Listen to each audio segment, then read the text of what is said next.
Welcome to the Flynn Brothers podcast. I'm John. And I'm Jimmy. Today's big idea.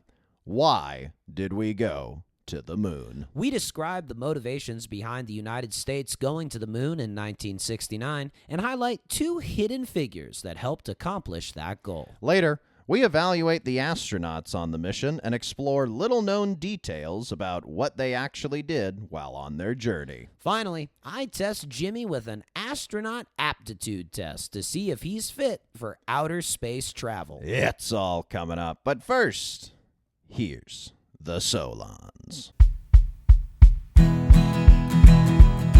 Oh yeah. Oh yeah. Oh yeah.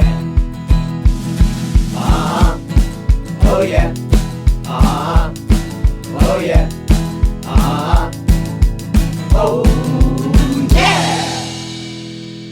Well, folks, I was a bit under the weather this past week, and I know it's difficult for a lot of listeners to imagine. Most of them, I think, see me as this very macho, sort of indefatigable figure, but it's true. Almost superhuman. Yes, and sadly, though, I caught a bit of the common cold, and feebly from my bed as I was playing Grand Theft Auto, I texted you, hey, buddy, would you mind putting together the outline for the podcast this week? I kind of let you run hog wild, and I guess we already spoiled it with the intro, but go ahead and tell the listeners sort of what your thought process was on discovering and deciding on this topic. Well, I was, going for a walk at night, and I looked up at the moon, and I realized that once upon a time, Americans went there. That's and right. I knew that, but I didn't know a ton about it. Yeah. And I figured most people probably don't know a ton about it. So I decided to really dive deep and see what I could find that was interesting about the time we went to the moon. I think that's good. I mean, I myself, and I think most listeners, we know one small step for man, one giant leap for mankind. We know, hey, maybe it was a conspiracy theory. Did they even go to the moon? Did Stanley Kubrick film it? We know about kind of with the Soviets, the space race. We kind of know all this basic stuff, but I think for the most part, unless you're over the age of 60, let's say, it's hard to know too much and to have lived too much through the space race and the moon landing. So this is just a wonderful service we're doing for the vast majority of the population, isn't it? That's how I see teaching about the moon. But I'm going to be sort of the audience surrogate here, the somewhat ignorant, curious mind that wants to learn about the moon, and I'm going to let you drive the proverbial bus, if you will. Oh, and you blew it. Drive the proverbial moon buggy. Oh, sorry, Yeah. moon buggy, the spaceship, perhaps. Yeah, there you go. Rocket. And you'll guide me through, and I'll pepper in some thoughts here and there. But this is you're the Neil Armstrong, and I'll be the Buzz Aldrin, I suppose. So you'll try to get an outsized amount of credit for this episode. Oh, wait a minute! You're giving away good tidbits from the episode. Let's save it, but let's dive right in. So we begin on September 12th, 1962. President John F. Kennedy is on the football field of Rice University as a blisteringly hot day, and he's giving a speech about the achievements that he wants the United States to accomplish in the coming decade. Are you going to do Kennedy voice as you read from this speech? I think I'm not, because it's so brilliantly written that I want it to come through. Should I do Kennedy voice? Well, I think Maybe why a don't you do it? Kennedy? Why don't you do it straight up, and then at the end I can trivialize it with some Maryland. Sounds good. Gobbledygook. Yeah, Go for it. that's what the people want. So he basically, again, talks about all of these things that he wants to do, and then it comes to sort of a rhetorical question, a master of the art. You have to question the central thrust of your persuasive argument, as anybody will remember from a high school English class. And he voices this by saying, "But why, some say, the moon? Why choose this as our goal?" And Kennedy responds, "We choose to go to the moon. We choose to go to the moon in this decade and do the other things, not because they are easy, but because they are hard. Because that goal will serve to organize and measure the best of our energies and skills, because that challenge is one that we are willing to accept and one we are unwilling to postpone. Let's just take it again. I want to get this right.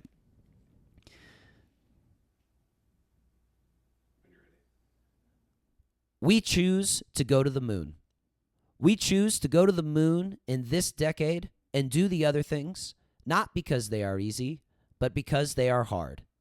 Because that goal will serve to organize and measure the best of our energies and skills. Because that challenge is one that we are willing to accept, one we are unwilling to postpone, and one which we intend to win.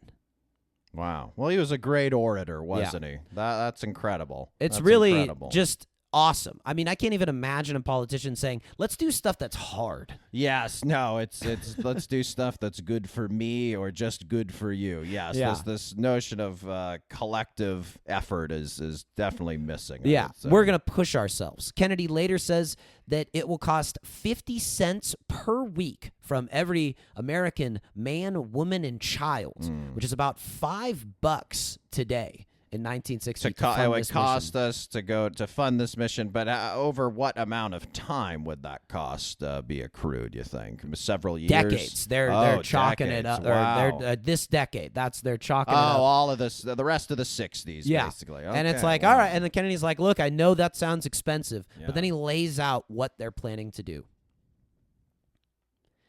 If I were to say, my fellow citizens, that we shall send to the moon 240,000 miles away from the control station in Houston, a giant rocket more than 300 feet tall, the length of this football field, made of new metal alloys, some of which have not yet been invented, capable of standing heat and stresses several times more than have ever been experienced, fitted together with a precision better than the finest watch, carrying all the equipment needed for propulsion, guidance, control, communications, food, and survival on an untried mission to an unknown celestial body, and then return it safely to Earth, re-entering the atmosphere at speeds of over 25,000 miles per hour, causing heat about half that of the temperature of the sun, almost as hot as it is here today.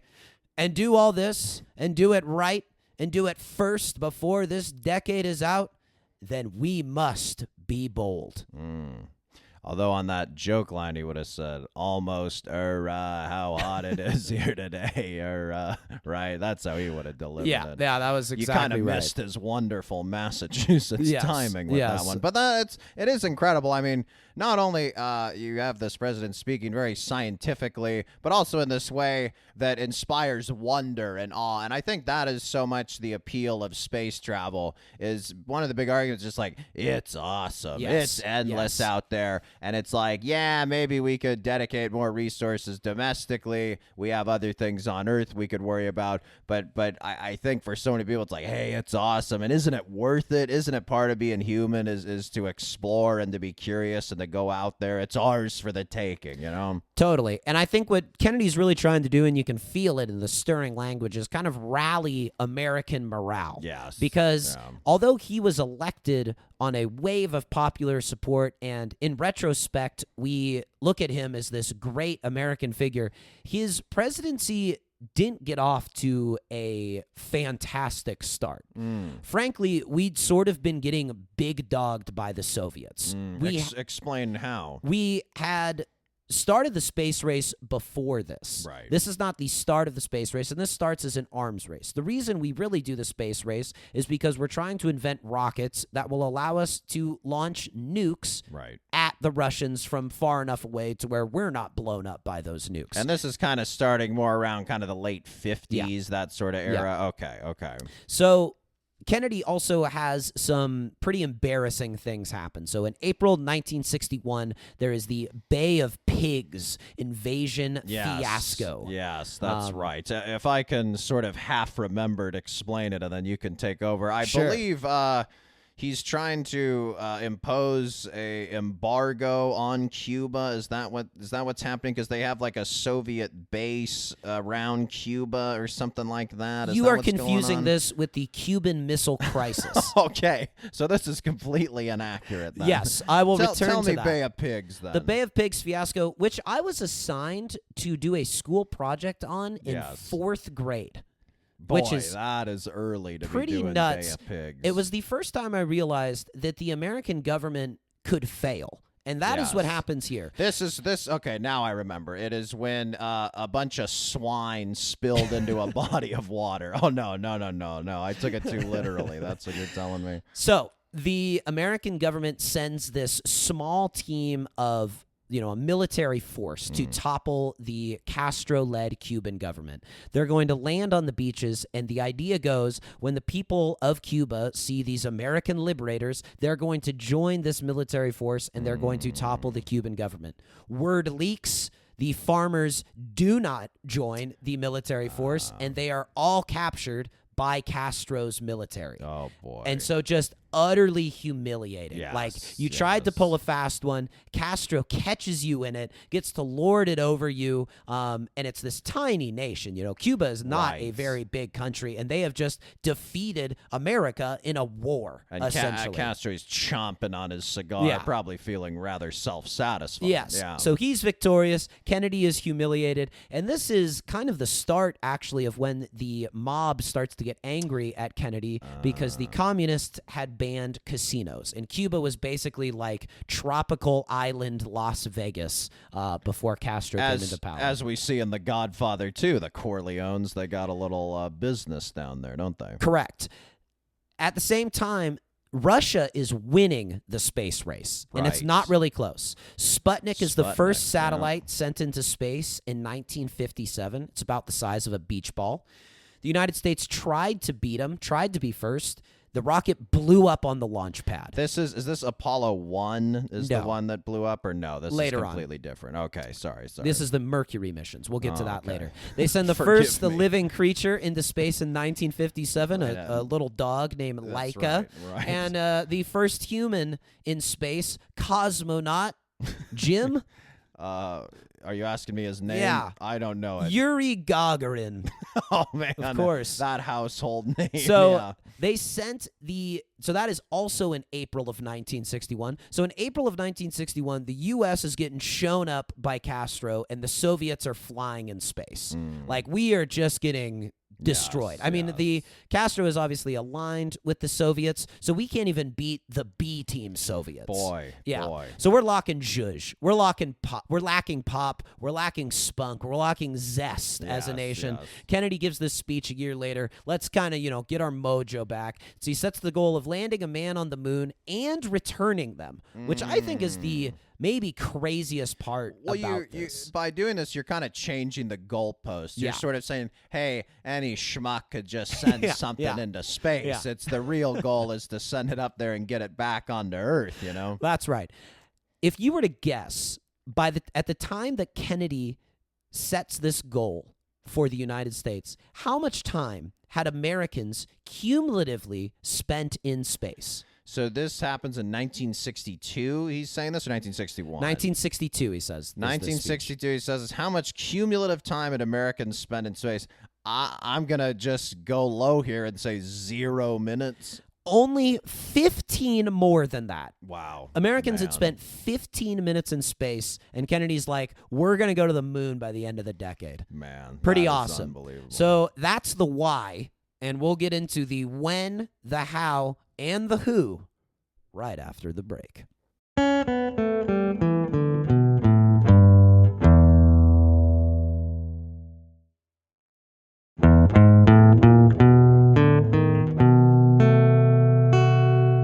So the major difference between the American space race and the Russian space race is that Russia keeps everything very secretive, whereas America only only the stuff that's military is kept secret. So everything that's basically about going to the moon, we're publicizing our efforts. So it's morale boosting when we see a rocket, take off with one of our boys inside. Oh, it's awesome. It's awesome. It's also pretty sad when we fail in front of everybody. People are watching these from, the highways, from around the command stations. You know them from wearing the aviator glasses in the movies. And then these are also televised. So a lot of the information that I'm going to be, sort of paraphrasing here is from the National Air and Space Museum.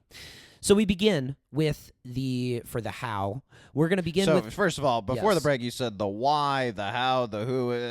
Catch me up. We're going to be getting into... I know. I'm getting off a cold here, and maybe some of the listeners, it's that time of year. So the why we're going to the moon is because we were getting big dogged by the Soviets, That's it. right? Okay, I just wanted to make sure we were on the same page there. Okay, now we're getting into the how. We're going to get into the when, the how, and the who. Okay, which is first? The when, the how, This or is the the who? when and the how. Okay. So I here's... feel like it's an Abbott and Costello who's on first. All right, go for it. The when and the how. Then the who. All right. 1958 to 1963, we have the Mercury missions. These are one-person missions. Okay. The idea is get us into space. All right. We just need to get into space. We'll worry about getting you back once you're Well, they're up coming there. back. They're Okay. coming back. They're All not, right. they're not being just shot into space We'll forever. figure it out once you're floating and zero oxygen. Yeah. Discrimination, this is the time, means that only white men are considered for flight. Requirements. In addition to being a white man, you have to be less than 40 years of age, less than 5 feet 11 inches tall, excellent physical condition, bachelor's degree or equivalent in engineering, qualified jet pilot, graduate of a test pilot school, and at least 1,500 hours of flying time. So they need a good pilot. That's really the big thing. You got to be but 5'11", that's still, you could be rather that time 5'11". Yeah, you kind of got to be small because what they're building are not exactly large spacecraft. You can't toss an NBA player up into space. No, it's pretty tight, and there isn't a lot of space to wiggle around. You're kind of strapped in there. So the first flight is by Alan Shepard. He gets very close. The first orbital flight is by John Glenn. And this is something I want to pause very briefly. The difference between a flight where you just take off in the air and an orbital flight is this. Orbital flight means that you get up so high and you are going so fast that the path of you falling back to Earth mimics the curvature of the Earth. Wow. So that's what happens when something is going into orbit. It is falling continuously, but it is falling in an arc that mimics the curvature of the Earth. Wow. So this is sort of in Toy Story when Woody tells Buzz, you're not flying, it's falling with style. That's what it is. He's falling with the curvature of the Earth. Or that's completely different. Correct me if I'm wrong. I was ready to shoot that down with a no. I think it's actually really well said. It is falling with style. At the end of Toy Story, they get pretty high up there with the rocket, if you'll recall. Yeah. I don't know if they're that high. I think you went for a little extra. You had a nice one, but you were all right. Let's return. I've taken a lot of NyQuil in the past few days. Continue. Yes. Continue. So during this first orbital flight, automatic controls failed. Oh God. John Glenn had to take manual control of the spacecraft while in orbit for the very first time. Boy, man. Pretty incredible. Jeez. From there, we start the two-person Gemini missions. I'm going to test your knowledge of astrology. Why would you name it Gemini? Boy. Well, it's the name of the new Google AI. No. That's several decades later. Gemini has to do with a constellation of some kind, is my understanding. That's right. What is the constellation of? I don't know. Please help me. Twins. Oh, interesting. So that's why it's the Gemini mission. These are two-person missions. Oh, funny. Okay, very cool. So the idea here is basically we got to now that we're in space, we got to learn how to navigate in space. We got to dock spacecraft. We got to walk. We got to eat. We got to use the bathroom. So hold on. Have we sent someone into space and they've returned? Was that John Glenn? Yeah. Or Okay, yes, so John Glenn didn't stay in orbit for the rest of his life. No, I understand, but mission accomplished, it sounds like. And what this is just the early mid-'60s? We've already accomplished Kennedy's mission, right? No, we got to go to the moon and back. Right, but wasn't the first step just sending a man up there and getting him back? Going to the moon. It needs to be the moon, not just space. Not just needs to be the space. moon. Okay, sorry, I misunderstood. The moon. Sorry. Go for it. What's the name of this episode? Why did we go to space? Yeah. All right. And basically, the other things that they run a bunch of tests, and it's basically you just got to make sure it's safe to spend a week in space because that's about how long it's going to take to get to the moon and back. The Russians beat us to the first spacewalk, which is somebody venturing outside of the spacecraft in a spacesuit. That is cosmonaut Alexei Leonov in 1965, and the Russians then land a craft, Luna 9, on the moon a year later in 1966. Was that a manned vessel No. that they landed? Okay, No. so just a Just a robot. craft, yeah. Oh, yeah, okay. So now America starts catching up, though, thanks to two hidden figures. Oh, I know that movie. So there's one hidden figure that we should all be very proud of. Yes. This is Katherine Johnson. She was an African-American woman known as the human computer. She calculated That's right. the orbital trajectories, launch windows, and emergency return paths for Project Mercury flights, as well as subsequent NASA missions. So Alan Shepard's first flight, John Glenn's orbital flight, she did the calculations. Wow. In fact, on John Glenn's orbital flight, the calculations were originally done by a computer. He personally requested that she check the computer by hand. Wow. She checked Wow. these calculations with a desktop calculator. Gosh, that's incredible. I think it's arguably the most impressive feat of the entire thing. At this time, computers they took up like the whole floor Yeah. of a building, right? Yeah. Yeah, they were just massive. And this woman, it's just this woman's brain and fingers and a calculator. That's incredible. So just, Incredible. absolutely unbelievable. Hey, I'm wearing a hat on today's episode. Hats off. There you go. That's awesome. That's a little special treat for the viewing audience. yeah. that's And right. then there is a figure who perhaps we should all feel rather squeamish about, and this is Dr. Werner von Braun.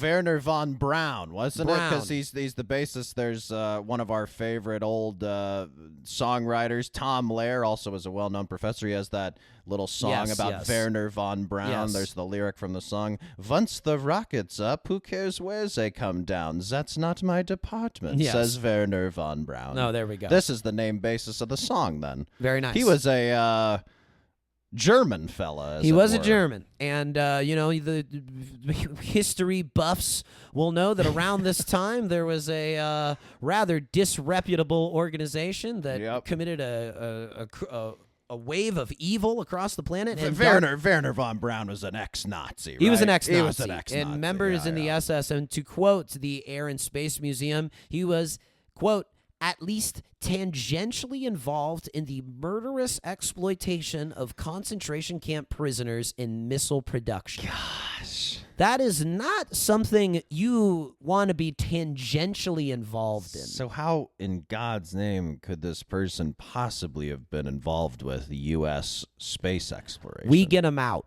of Nazi Germany.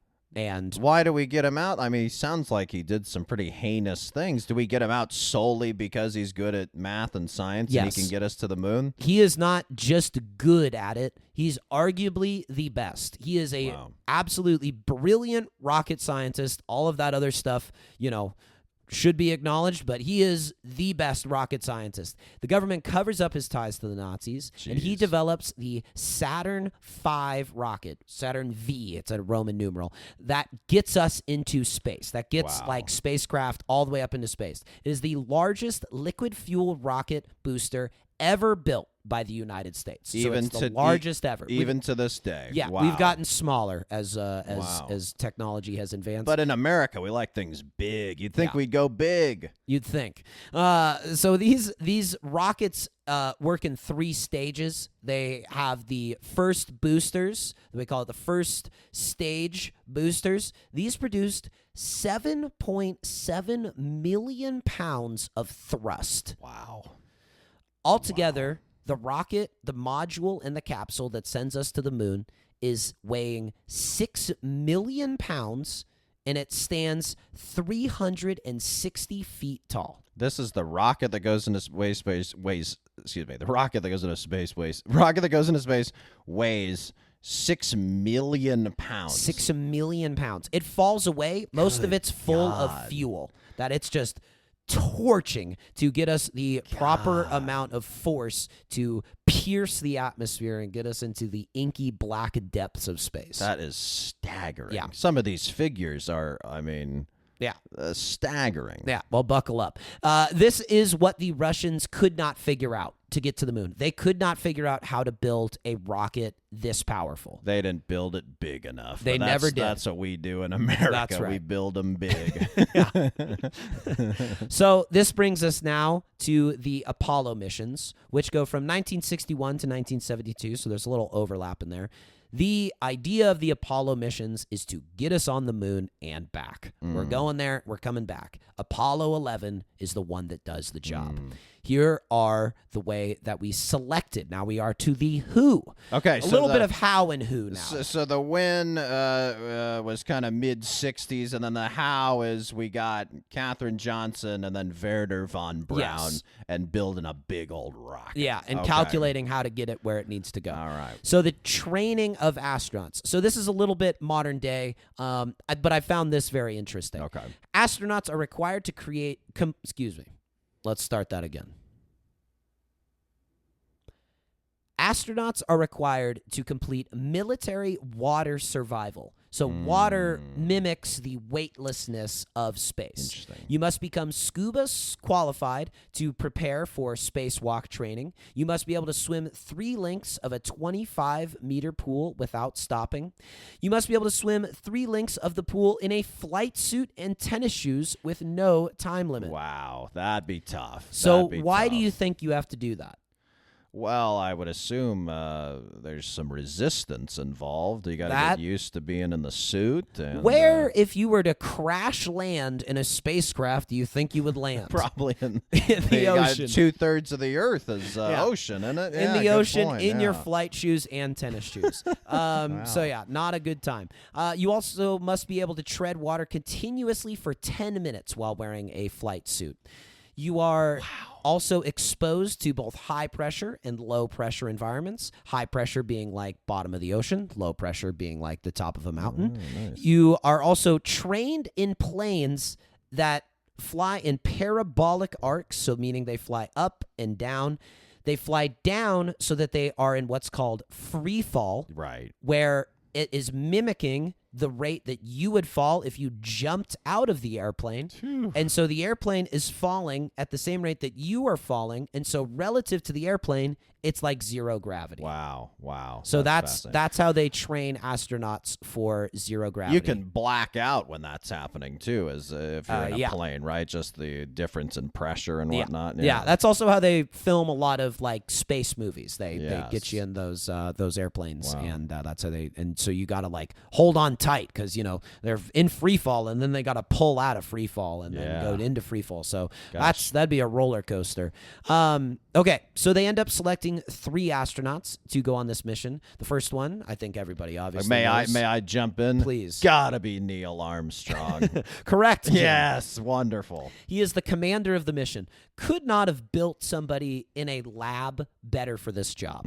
He is a self-described White Sox pocket protector, nerdy engineer who is simultaneously a daredevil test pilot, like test pilot meaning flying spacecraft, who has just nerves of steel. I don't think most people would associate Neil Armstrong and his reputation just vaguely knowing about him as being a nerd. I think most people would associate with him, the daredevilness and the bravery. So that's interesting that he himself sees him, as kind of a more of a nerd, right? Yeah, exactly. So he joins the program. He's the first to dock 2 vehicles in orbit in the 1966 Gemini mission. Very important later on.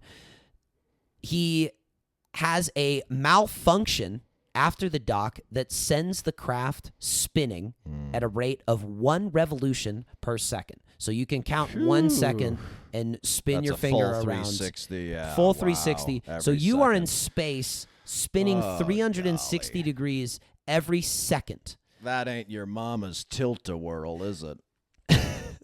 So to speak. No. So the G-forces could have caused blackout, and then the life support would have run out. Wow. He would have died. Wow. Armstrong keeps his head, activates backup thrusters, reverses the revolutions, reverses the spin out, saves the day and the program. Wow. If there had been a massive screw up at this point, this is also the height of the Vietnam War, where support for the space program is very contingent upon it being successful. Americans do not want to spend billions of dollars on rockets exploding in space. There's a lot of issues, domestically with civil rights, and then foreignly with the Vietnam. A lot was going on in the 60s. A lot was going on. But he was also extremely humble despite these feats. Shunned fanfare, did not want to be a celebrity, so he's really just the perfect guy for the job. Just wants to get it done. Very selfless. This is a bit of contrast to Buzz Aldrin. Yes, who he's becomes the number 2, right? Yes, yeah. Number 2. He becomes the sort of celebrity, I would say, astronaut. Lots of people know the name Buzz Aldrin. Well, we get Buzz Lightyear after Buzz Aldrin, right? Another Toy Story reference. Probably not the last. Keep going. So Buzz Aldrin is a highly qualified pilot, originally rejected from the program for not meeting some of the qualifications, like he hadn't passed some pilot class or something like that, but they lowered the requirements and accepted like he had flown double the amount of hours that you had needed to. So he is a really great pilot. It seems like you got to be a good pilot to have a prayer of being an astronaut. 100%. Yeah. He had spent 5 hours on a spacewalk.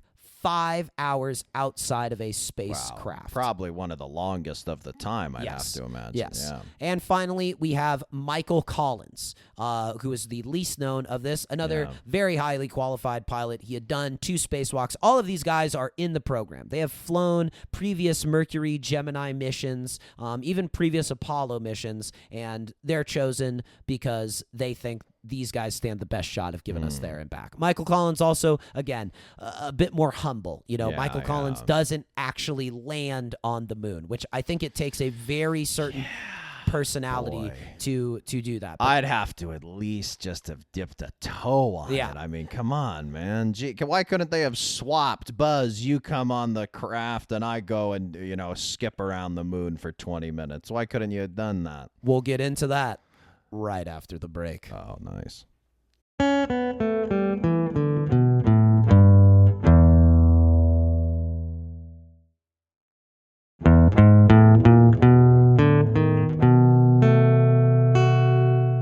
Careful listeners will note that we have covered the why, the when, the how, and the who. So now we will get into the what, parentheses, did they do, and where, parentheses, did they do it?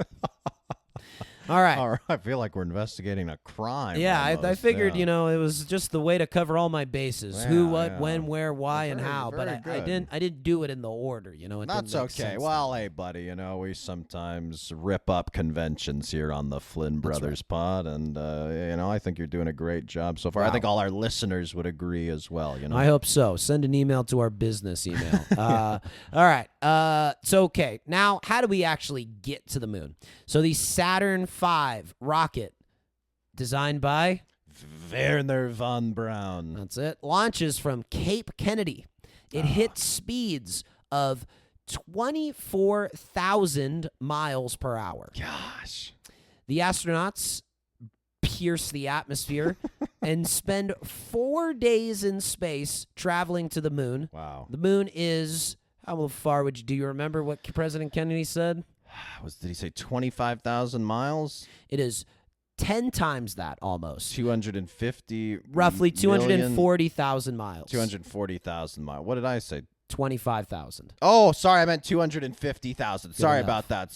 Hey, Sorry. I forgive you. So again, I've taken all the NyQuil. Yeah. I'm in a fog. I'm in a fugue state still here, doing my best. Yeah, Thank you. You're doing great as well, pal. Thank you. All right. So the craft, it starts out at 24,000 miles an hour. It slows down to about 5,000 as we get into the orbit of the moon. Why does it slow down? It is slowed down by the gravitational pull of the Earth. Earth. Wow. So they're fighting that the entire time. Jeez, wow. They apparently, on the ride, listen to a lot of country music. Huh. You know, it's 4 days in space. You got to do something for all that time. Did you get an artist or a song they liked? They did not. particularly? They did didn't not go tell into that. I did. They just sort of said the genre and the way they listened to it was tape cassette, which was designed to be recorded over if they needed to do mission notes. So instead of sending up blank tape cassettes, brilliant. they put music on it.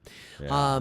They enter orbit around the moon. Sorry, I got to interrupt you really quick. They come back and they pop in the tape cassette, and you think it's like a Willie Nelson song, and it just cuts out halfway. There are aliens up here. That is also we gave them the cassettes. You know? That is also a kind of a good point. We did know some things about the moon. We weren't really entirely sure, especially the general public, as to what was going to be going on there. I mean, in the 40s and such, people even thought like there were men on the moon. Well, like, I probably, if you took a survey at the time, what % of the Americans would have thought it was made of cheese? Probably at least a third, right? Right. I didn't come across that in my data, but yes. Okay. Anyway, let's get back to it. They enter the orbit of the moon. Aldrin and Armstrong climb into the lunar module, separate from the command module. Okay, so the lunar module is what is shot off from the command module toward the moon? Toward the moon. Okay. They are together on the rocket that leaves. I see. They detach, and 3 hours later, they land on the moon. Wow. This is in 1969. Do you have the exact day by chance? Oh, Jesus. Sorry about that. I'm sorry. Wait, never mind. You don't have to do it. No, don't flip through the outline. You're making me look like a jerk Don't here. flip You're through making me the look like a outline. jerk for Well, not can you knowing look the it up? exact day. July what? July 20th, 1969. For Sorry, God's you sake. did such scrupulous note taking. I figured maybe you ceremoniously hit the day and the date, but I'm sorry. I'm sorry to put you on the spot. You've done so much great research. Look, you left a stone unturned. What can I say? The day would have been great. Day, year, beautiful, my God. right? All right, We okay. got it. July 20th, 1969. July Beautiful. 20th, Beautiful. 1969. They enter. Oh, God. Now he's got me all screwed up. I got you all flustered. All right, go ahead. So the lunar They module, land on the yes. moon. Good. July 20th, 1969. There 1969. we go. Aldrin lobbied to be the first man to step out, but the honor was given to the commander, Neil Armstrong. Neil Armstrong meant to say, one small step for a man, one giant leap for mankind. But the A was lost in the transmission back to Earth. I've heard the recording, and you don't hear it at all, do you? Don't hear it at all. How about, you mentioned Aldrin lobbied to be the first man? He was Hey, pushing hard. Commander, I think I'm the guy for the job. Kind of gives you a window into the ego of Buzz Aldrin. He's a bit of an eager beaver, that Buzz Aldrin. Yeah, isn't he? absolutely. Yeah. One of the great quotes of all time. It's phenomenal, Yeah. man. It's phenomenal. Honestly, I think it is probably one of the greatest quotes of all time. The only one that occurs to me that can rival it is another space-related one, Houston, we have a problem, which I think itself is a paraphrase, but that was from another Apollo mission. I think Apollo, 13? Yeah, the Tom Hanks movie where they come back to Earth. They don't die. They come back, right? I think Apollo 13 goes disastrously wrong. Yeah, but they don't die. I think they go up there and then something goes bad, and then it's like a race to get back home. But they live. I was focused on Apollo 11. You're asking a lot of questions that I don't have the answers to, and there's a huge outline here. This is for anyone keeping score at home, it's kind of the third time I've referenced the Tom Hanks movie. I had a couple of Toy Story references, Apollo 13. All right, sorry. We're off the rails. If this was a moon mission, we would have we would have missed the moon entirely. All right. So when they get up there, you think it's like they do cool stuff, but mostly they experiment on. They kind of take a bunch of moon rocks. They take back 27 kilograms of moon rocks. Wow. I don't have that in pounds. You're going to have to do that yourself. 50 maybe? Sure. And there's 52. These moon rocks are 4.51 billion years old. These are older than rocks on Earth. Were they able, like carbon dating, or how were... That's how they were able to. Well, not carbon because there isn't carbon has a set limit, right? Yeah, because they're not made out of carbon. There's another way. It's ice. They look at isotopes and stuff like that. That is just unbelievable. Yeah. Yeah. See, these are the types of data that I actually do have. Yeah. All right, here we go. The coolest experiment, they set up mirrors that could reflect lasers shot from the Earth. Wow. And so wow. This experiment helps us determine the path of the moon, and it revealed that the moon is very slightly spinning away from us at about a rate of like 15 centimeters per year. Oh, that's pretty small. Yeah, we don't have to really worry about it. 250,000 miles away. Yes.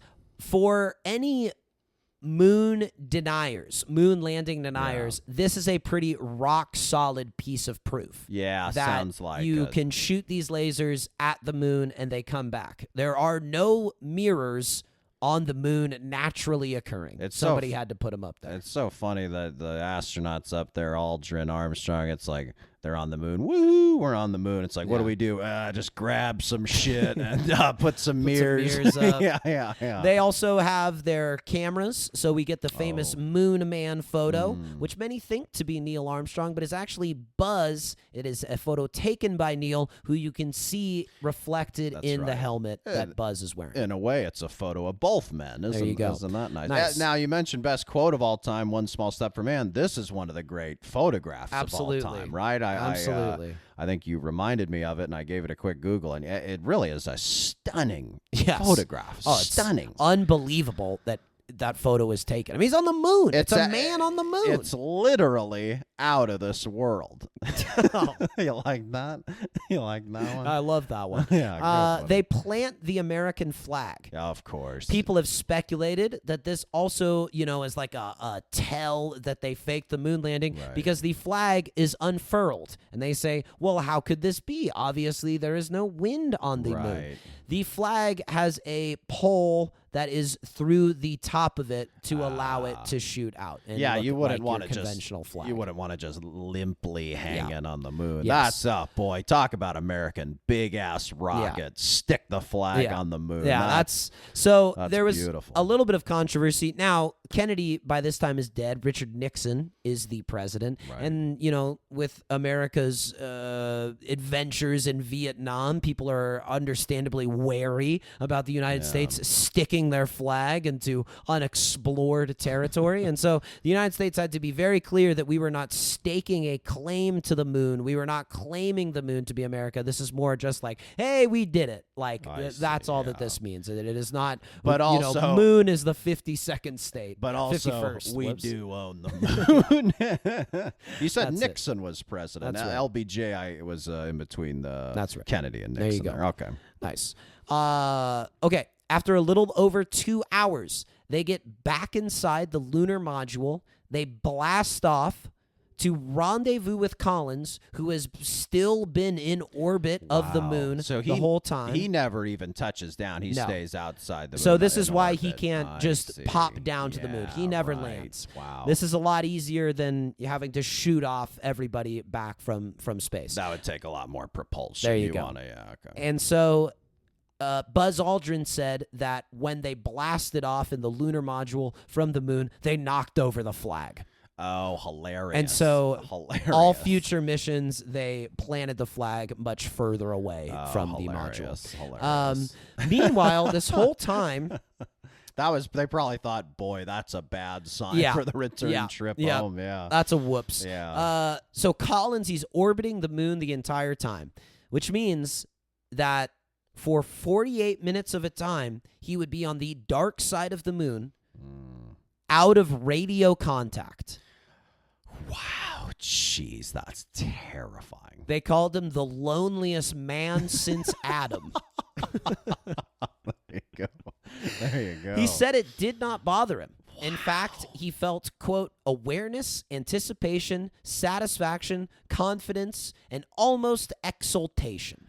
That's I mean, even Adam had that gal, Eve, I believe her name was. Well, not immediately. Yeah, that's true. That's true. You got to get a rib taken out. But anyway, I think this just, again, testifies more to, not only is Collins the type of guy who's like, yeah, I'll fly everybody to the moon, but I won't land there. He's also like, I'm totally cool being on the dark side of the moon, completely out of radio contact with everyone. That dude is so crazy. Now, he wasn't on the moon, but the argument could be made like he's the furthest anyone had ever been out into space. On his own, He was on his own, out of, like, truly the loneliest man since. I mean, that is, you feel bad for the guy who didn't get to go on the moon, but it's in its own category of awesome and fascinating, isn't it? Agreed.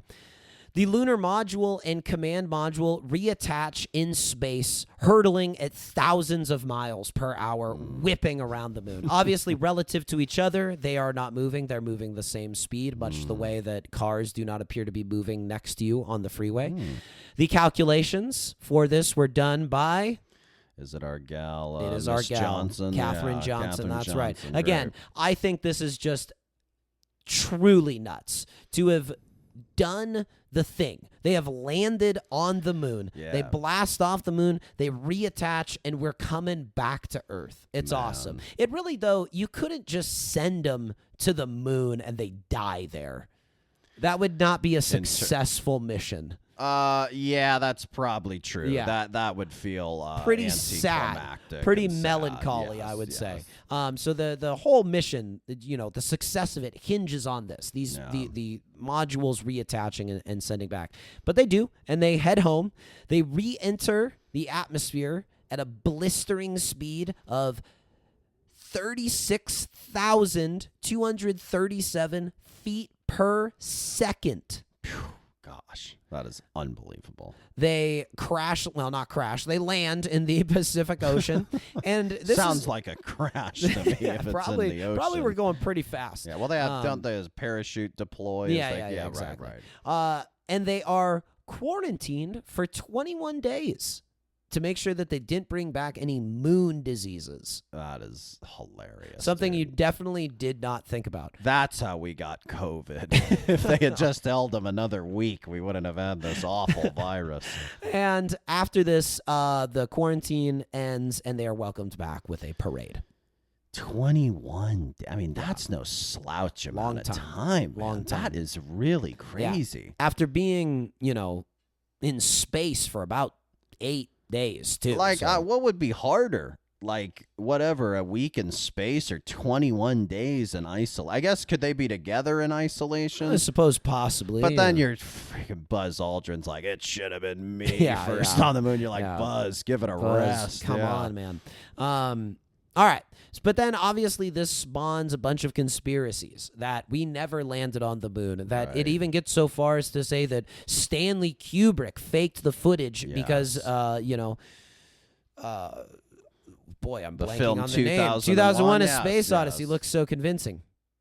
Why do you think people want to believe we didn't go to the moon? It is such an American desire to have these conspiracy theories, to want to poke and prod at things we have factual evidence of. I guess for some people it's just like, hey, it's just kind of fun to talk about. And, maybe it is, but it's like there's a line where it goes from fun to talk about to like, hey, you're kind of just believing in bullshit. And you're just not, you're entertaining conspiracy theories that have no basis in fact. So I've just always found it kind of ridiculous when there's like factual evidence for these things. Like, the lasers and the mirror, that sounds pretty good to me. And we got photographic evidence and all this stuff. So, I don't know, man. It's just that it would have to be quite an orchestration for it to, I always follow Occam's razor. The simplest explanation is the proper explanation. Right.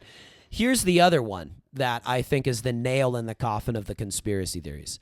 If the Americans had faked it, the Soviets would have said something, and they would have never, ever, ever let it go. They would have even said, if there was even a whiff of faking it, the Soviets would have been all over that. That's Soviets a good point. never say anything. They congratulate the United States, a little pat on the back. Wow. A one moment of sort of, unity during the tense standoff of the Cold decades-long Cold War. That's right. Yeah, they're like, here, we're sending a dog up there. Yeah. yeah. So the question then kind of becomes, should we go back to the moon? And me as, the one who's done the research here, I will say no, and I will allow the why to be delivered by none other than Dr. Martin Luther King Jr., who testified to Congress during the middle of the space race, and he lamented that money was not being spent on the poor with the same enthusiasm of the space race. And we started with a brilliant speech by John F. Kennedy, and we will kind of bookend here with Dr. King. Without denying the value of scientific endeavor, there is a striking absurdity in committing billions to reach the moon, where no people live, and from which none presently can benefit, while the densely populated slums are allocated minuscule appropriations. With the continuation of these strange values in a few years, we can be assured that we will set a man on the moon, and with an adequate telescope, he will be able to see the slum on Earth with their intensified congestion, decay, and turbulence. On what scale of values is this a program of progress? Brilliant.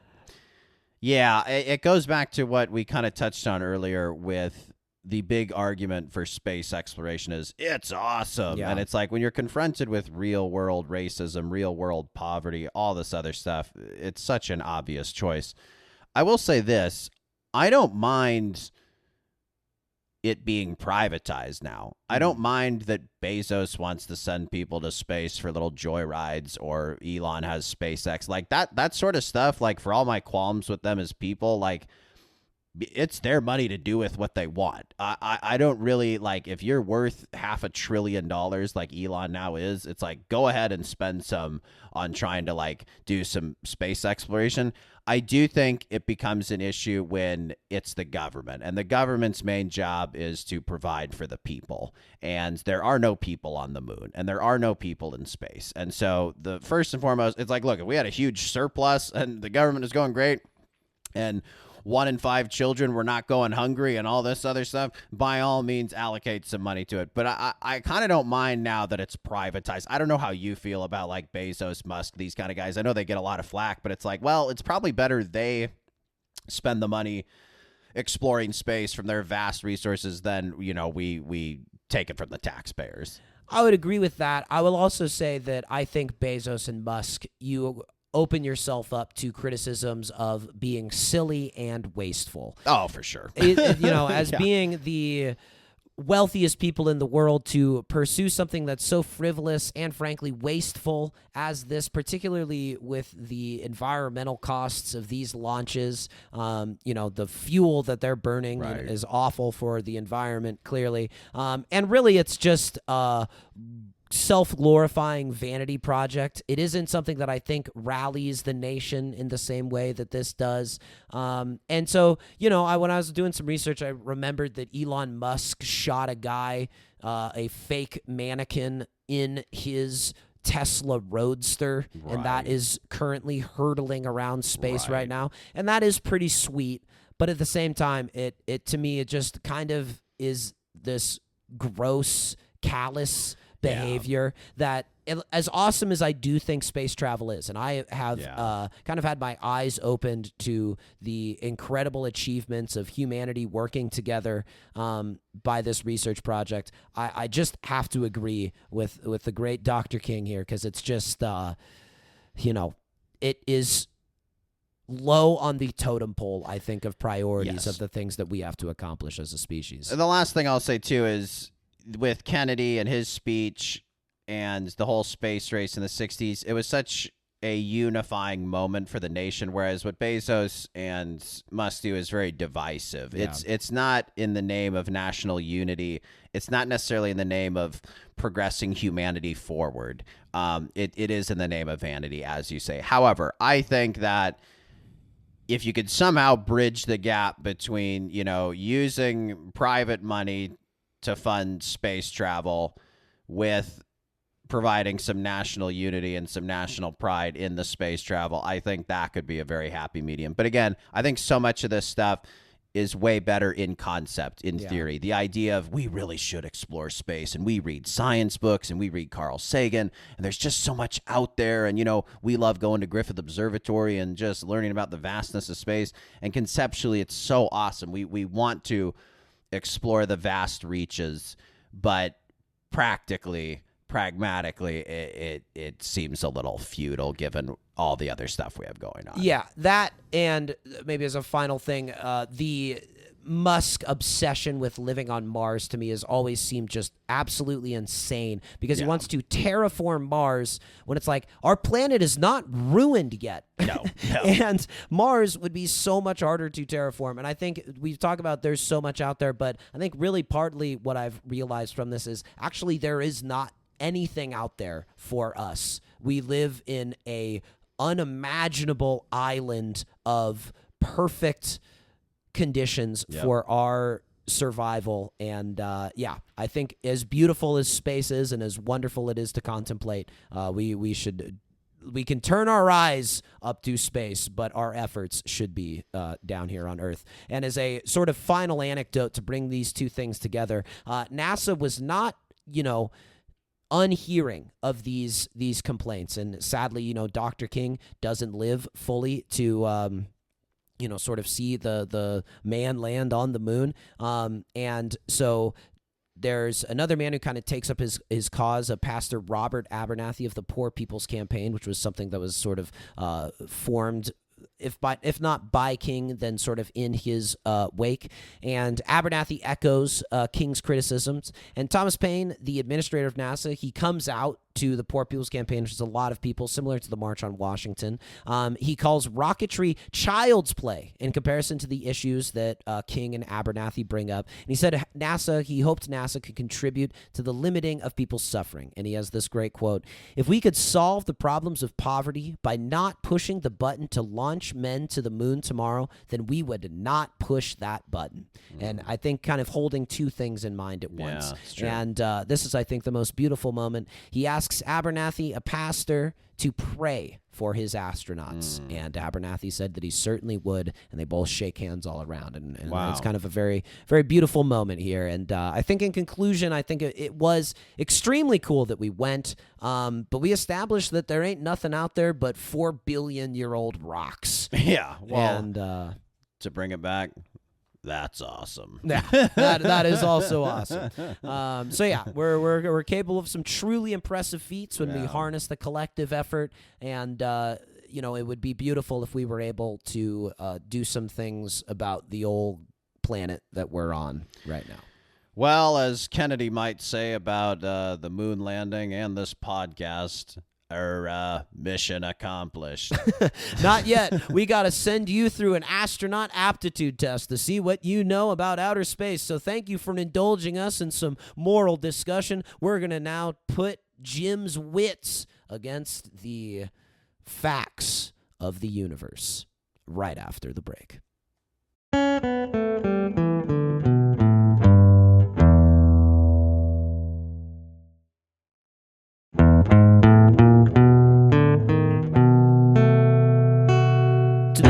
Audience, you may notice a slight change in my brother and I's wardrobe, and like Apollo 13, there was a slight technical issue, and so we're doing a little patch job here. We're both wearing collars for once, which is a nice look for us. But yes, we had recorded you giving me an astronaut quiz, and I did quite poorly on it, and unfortunately we lost the audio, so we got to do it again. But fortunately, I think I'll do just as bad because I don't really remember many of the questions or my own incorrect answers. So we'll see how it goes. We'll see how it goes. Perfect. So are you ready? Yeah, let's do it. All right. Now we are going to see if my brother is ready to be an astronaut by quizzing him on the universe. How do you feel, buddy? ill prepared. I am scared of, anytime you see in movies the astronaut training where they're getting spun in that thing or underwater pressure. These are all things that would nauseate me, would make me very anxious. I don't like the idea of eating freeze-dried food. So it's not really something I yearn to be an astronaut, but I'll give it my best effort and see if I'm space-worthy. There we go. Okay, first up, tell me the order of the planets from the sun. Okay, I do know this because of The Simpsons. They are Mercury, Venus, Earth, Mars, Jupiter, Saturn, Uranus, Neptune, and I will include Pluto. There you go. All right, well, Correct, that is even correct. though I included an incorrect planet. You'll have to bring that up with NASA. It's not for me to decide what is a planet and what isn't. But the other 8, they were correct. 9, it just had a nicer ring. I know, the 9 8, planets, Pluto, and it just is kind of cool that one is small. It just it's cool. I don't know. It's cool. I don't know. Agree. Yeah. Mickey certainly agrees with you. What percentage of the atmosphere is oxygen? I just put that together. Mickey agrees with me as his dog is named Pluto. Is Yes, that the yes, idea? that Okay, was the what idea. percent of the atmosphere is oxygen? Well, I believe it's lower than most would think. I think most people would expect it to be like 80% or 60%, but I know there's a lot of nitrogen. Yep. I know there's a lot of other gases. I'm going to say 15%. Oh, unfortunately, you are 6% too low. Which not bad, but 21%. 21%. 21%. There All is right. quite a bit of nitrogen. Who knows what it's doing there? What it's really up to. I don't know. Just Liquid nitrogen, I've heard of that, but I don't know too much about the gaseous nitrogen. Nor I. Yeah. Plants need it, I think, Yeah, perhaps. yeah. All right. Okay, next up. The question is, speed is equal to what divided by time? Speed is equal to what divided by time? Well, I would say distance divided by time, like miles per hour, right? Very good. Excellent. Okay, all right. Excellent. You have speed. You will know. You'll be able to calculate how fast you are traveling in that rocket ship as it hurls you out of Earth's gravity. All right. Up next, we have momentum is equal to velocity multiplied by what? Momentum is velocity times, I'm going to go with, let's say, force. No, not force. Incorrect? Incorrect. Oh, It is geez. mass. Mass and velocity. Okay. Yeah. All right. Momentum is sort of a force. Velocity. Speed and is- weight, kind of. Yeah, is force, yeah. huh? But Speed and velocity is weight. also speed plus direction. Oh, interesting. Yeah, That's yeah. interesting. That's Wow. your scientific definition of that. So that's Yeah. an X. You're struggling a bit with the multitask. You got the questions on one paper, the pen in the hand, the Yeah. answers on a phone. Well, I know I know enough to say that you're batting about 50% right now. So let's see if we can up that here. This will be a multiple choice, make it a Okay. little bit easier on you. In which of the 5 layers of the atmosphere are most of our satellites in orbit? And here are the layers. There is the troposphere, the stratosphere, the mesosphere, the thermosphere, and the exosphere. Okay, I'm going to eliminate some. You tell me if I can eliminate Okay. them, all right? May I eliminate stratosphere? You may eliminate stratosphere. May I eliminate thermosphere? You may eliminate thermosphere. Uh, Although they say that some dip down into the Okay, thermosphere. but for all but intents for and most of purposes. them, not quite. Okay, exosphere I also am not liking. I'm Oh, wait. no. Exosphere is where they're all at. Oh, because They're it's outside. the furthest That's it. outside one. That's it. What was the one that began with an M? What was that one? Mesosphere. Is that near the Earth, I would It's kind of assume? an in-between Oh, one, okay. Meso yeah, in yeah, between. Yeah. Yeah, I guess so. I suppose. I'm not, my Latin, it's been a few years. Or is it Sure. Greek? Who knows? What is the speed of light? This is the in terms of per second, per hour, You're gonna have to give it to me per second, I think. per second. Yeah.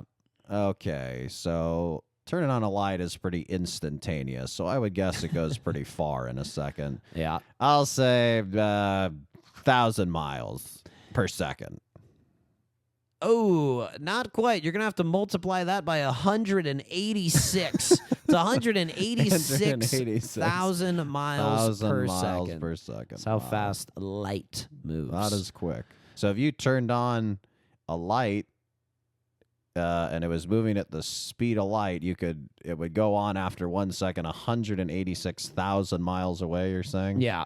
That's unbelievable. That's how far away you'd have to be for there to be a 1 second delay between you Gosh. flicking the switch and the person 186,000 miles away seeing the light. That's stunning. Yeah. Well, takes about, 8 minutes for light to go from the sun? yeah. That's pretty crazy as well. Yeah, it is. It gives you a scale of the universe. And speaking of which, if it just takes 8 minutes for the sunlight to reach the Earth, what is a light year? So this is the distance of light in a year. It goes 186,000 miles a second. Well, I'm assuming you've already gotten the definition, so I'm giving you at least partial credit. A light year is how far light travels in a one year. yes. Okay, so I still got to guess it though. Sure. Is Give it a in guess. Is this in miles or? It is in miles. Okay. Gosh. I mean, a trillion. I don't know. Multiply that by 6, and you're in the neighborhood. Roughly 6 trillion. trillion miles is my how far goodness. away 1 light year is. Wow. All right, up next, approximately how old is the universe? Gosh, we were up at Griffith Observatory, and I believe it was about 1.3 billion years is the age of the Earth. I'm gonna kind of stick with the speed of light. Actually, I'll say 13 billion. That feels right. Is it 13 billion? Excellent. It is Yes. 13 billion. I remember that from Give or Griffith take- Observatory. Give or All take right. 0.7 billion, All right, so which pretty. I guess is 700 Yeah. million years. But That's in the rounding zone. yeah, that's in the yeah. rounding zone. So 13.7 billion Wow. years old is Wow. what most I do remember that scientists- from Griffith. Now that Yeah. the abscesses of my mind are being exercised. I think it's the recesses of your mind. I hope there are no abscesses in your mind. Well, I've gotten a few incorrect, so there's probably a couple abscesses. All right. What color is the hottest type of star? Red, white, blue, or yellow?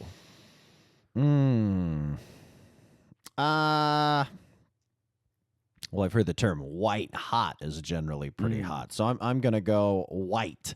It should be blue hot. It's blue. Blue is the hottest, just like, the hottest fires, blue. That's true. Like on a stove, you Yeah. got there. Oh, yeah. Nice. Stoves, very indicative of the universe. Up next, how many galaxies do we know of? Ah, boy. Infinity is not a acceptable answer, I assume. No. How many galaxies? Might as well be, frankly. How but- many galaxies do we know of? Obviously, if we knew of them, it could not be infinity. Oh, yes. I will guess, gosh, 1,000. 1,000? 1,000 galaxies. There's over 2 trillion. Oh my gosh. And ours is just all our planets. That's all just the Milky Way galaxy. That's one galaxy, Yeah, right? The we're- vast reaches of space that we have not even gone yet. Right. And there are 2 trillion galaxies. That's it. And Phew. as a follow-up question to that, how many other than our own, the Milky Way, can we see with our naked eye? How many other galaxies can we see with our naked eye? Can you count it on one hand? Sure can. Wow. 2. 1. Oh no! Come on. It is Come the on. Andromeda Galaxy, Oh, yes. and it is merely 2.57 million light years away. Oh my gosh, man. It's unfathomable. Yeah. You're saying all these numbers, you may as well be speaking Mandarin. None of it Yeah. means anything. Well, it's unfathomable. It's kind of the point, like with all the focus on space travel and stuff. It's like it doesn't matter if we go outrageously fast by human standards. Even if we go faster Yeah. than we've ever gone before, it's still going to take us just Forever. forever. We can never get there. I don't Yes. know that we'll ever develop something that can travel at the speed of light. No. And The only then- hope is to warp space-time. And if I was Yes. speaking Mandarin before, I'm sure that's just Cantonese. All right. Let's move on to our final question, a little bit of a funnier one here. I'm going to request a bit of maturity from my Sure, brother. sure. Finally, what does Uranus, the final planet, smell like? Well, based on the name, I mean, of course, you're deliberately avoiding the pronunciation of Uranus. Yes, And then yes. you run into the other Right. Not exactly. There's also puddle a- of piss that yeah. is calling it Uranus. Right. I would assume the smell is between that of urine and an anus. Oh, I mean, you're begging me. Oh. But more specifically, I believe it's a bit gaseous of a planet, isn't it? Yes. So I it would is a guess gaseous planet. gassy, farty, maybe like sulfury Okay. kind of smell. Yes. What does Farts. sulfur smell like? Like rotten eggs. There you go. Great. Ding, ding, Okay. ding. All right. You did it. You did it. How'd I do? What did I bat? 300 maybe? Well, Look, if you bat 300, you go to the Hall of Fame, don't yeah, you? we'll put you in the Hall of Fame, but we're not putting you in space. That's all right. That's all right. I'll take the NASA Hall of Fame versus space. Can I close it out, buddy? Do so. All right. Please subscribe, comment, and leave a rating. Send questions, comments, or big idea suggestions to our business email, flynnbrospod@gmail.com. Thank you to our producer, Will Slade, and we'll see you next time on the Flynn Brothers Podcast. Take care, buddy. Buddy, you take care.